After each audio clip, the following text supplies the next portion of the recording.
Hallo? Hast du sett Verdens, verste menneske? Nee? Hvorfor ikke? Du er Verdens, verste menneske.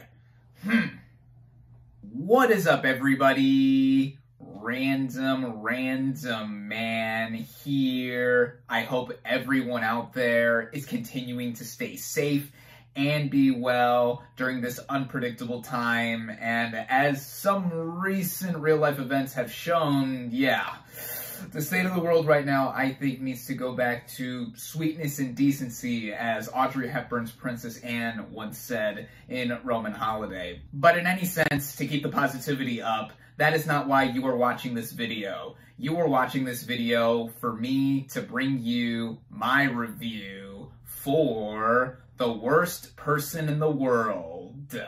Funny, the title of this movie doesn't seem like I'm backing up a sense of positivity I want to carry around this video, but oh well, I was always bad at segues anyway. So, The Worst Person in the World. The plot of this dark romantic dramedy basically chronicles 4 years in the life of Julia, played by Renata Reinsve, a young woman who navigates the troubled waters of her love life and struggles to find a career path, leading her to take a realistic look at who she really is.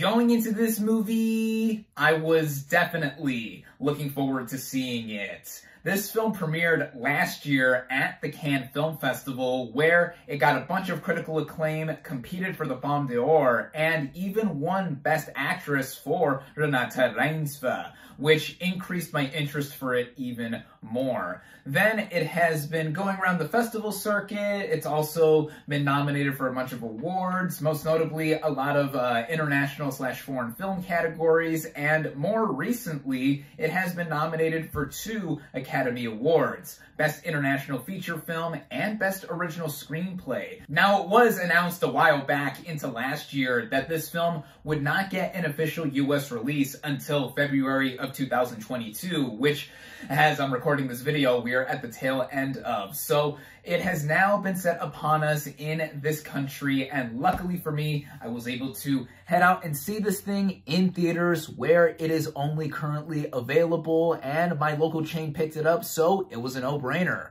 Starting out with the cast and their performances, we have Renata Reinsve as Julia, our main character, and she has been getting a lot of acclaim for this performance. Even more recently, she's also been nominated for the BAFTA Award for Best Actress in a Leading Role. And I gotta say right off the bat, it's easy to see why she won Best Actress at Cannes for this, and also just looking at her performance on her own, I think she gives a remarkable turn here. I've never seen her in anything that she's been in prior to this. In fact, I don't recall seeing any Norwegian film before this one. But in any sense, there's always a place to start with anything, and with this movie, with Reinsve's turn specifically, she gives one that is remarkably relatable, like the rest of this movie is, and her character goes through quite a bit in the 4 years that this narrative is chronicling. She begins this film as a medical student, then switches interest into psychology,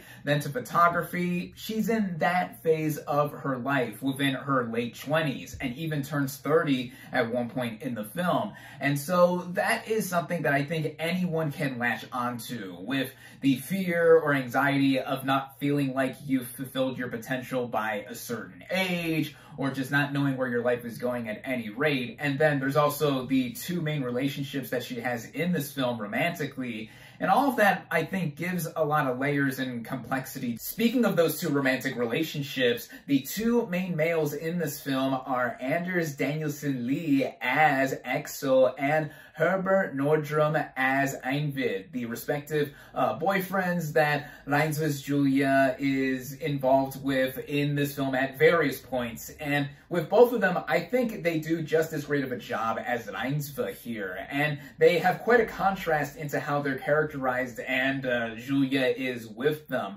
with Axel being a bit older than her and is already established with him being a famous cartoonist. And then we have Einvid, who is a barista at a coffee shop and is closer to her age. But the way that these characters play off of Reigns vs. Julia, I think makes for something that is so natural to see. Now getting into the writing, this film was co-written by its director, Joachim Trier, with Axel Vogt. And as I mentioned earlier, this was nominated for Best Original Screenplay at this year's Oscars. And I have to say right away, out of the 5 nominees that I've now all seen by the time I'm doing this video, this is my favorite of those that are up for the award. At this movie's core, it is a dark romantic dramedy, and one would expect a bunch of the tropes associated with a rom-com to be in here, and there are some, but what this film does so sharply and specifically in portraying Julia as a character is that it really doesn't BS around what she is going through. It is very clear-cut into how she is someone that is not knowing exactly what she wants to do in life. The way this film is structured, it's done in 12 chapters with a prologue and epilogue bookending both of them together. And the way it was strung all together, getting into Trier's direction as well, I did not expect this film to be initially so fast-paced, or at least so efficiently moving as a narrative, with how we get into Julia's first relationship after we see the initial setup as to who she is as a person, and then going into a lot more of the attributes that this movie has tonally. The film is one that is very funny, I think, at times. It is also a philandering film for how Reinsva is a gorgeous woman, and that the way this movie is and the way it is shot, getting into that too, it's a very sleekly done movie. It's very alluring and just very catching to the eye to watch, even if it doesn't do too many things flashily, though there are some moments here and there that I don't want to give away. And then also getting into the way this movie is overall in its composition, it's something that feels very honest with how it is portraying the character of Julia. In a lot of moments, when the going gets tough for her, she doesn't know exactly how to express herself properly, or doesn't go about it in the best way, and just continues to have that internal struggle with how she is as a person. Not exactly to the point of being the title worst person in the world, though the context of this movie's title is mentioned in one moment of the film, but with how the movie just overall flows and goes about itself in just being over 2 hours, like I said, the way it is structurally with those 12 chapters and how it goes after the halfway point, that part I want to mention specifically because this movie takes a further subversion into what this movie is trying to do narratively. And I thought it both fit what the movie was going for overall, and it really made me contemplate and reflect a lot as to how these characters specifically are. And with how, though we only see 4 years in the life of this fictitious character, it has made for something that I think is among the most human narratives I've seen in recent memory, and how it's all backed up in the way this movie is weaving itself.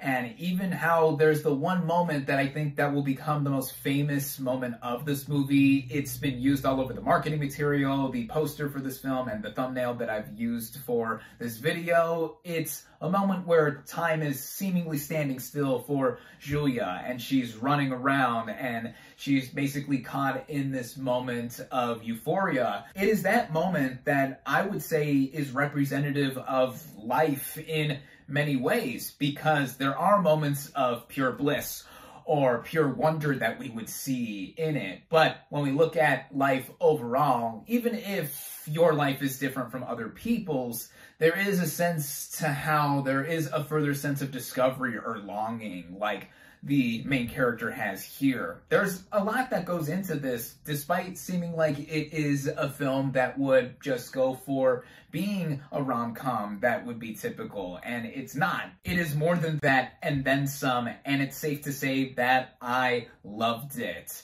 I certainly would have put this within my top 10 of 2021 had I seen it last year, though again, this film did not get an official US release until earlier this month. Even when it dropped at Sundance this year virtually, those were the first public screenings that this movie had here in the US. And technically, this is my favorite movie of 2022, with it being a 2022 US release. And if I did count it as a movie from last year, that means I have seen all 10 of my favorite movies from 2021 in theaters. So for me, that shows how 2021 was a significant step up from the year before in me seeing stuff in theaters. But regardless of where I would fit this movie in what year, I would say that on its own, it's a wonderful film, to say the least. Now that it's being released in more US theaters this weekend, I hope more people do seek it out, and eventually when it does come out on Blu-ray or DVD, if you can't see it in theaters, it's going to be released by the Criterion Collection,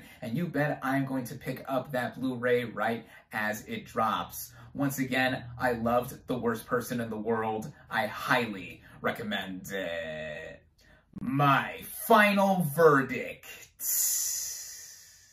for The Worst Person in the World is 4.5 out of 5 stars.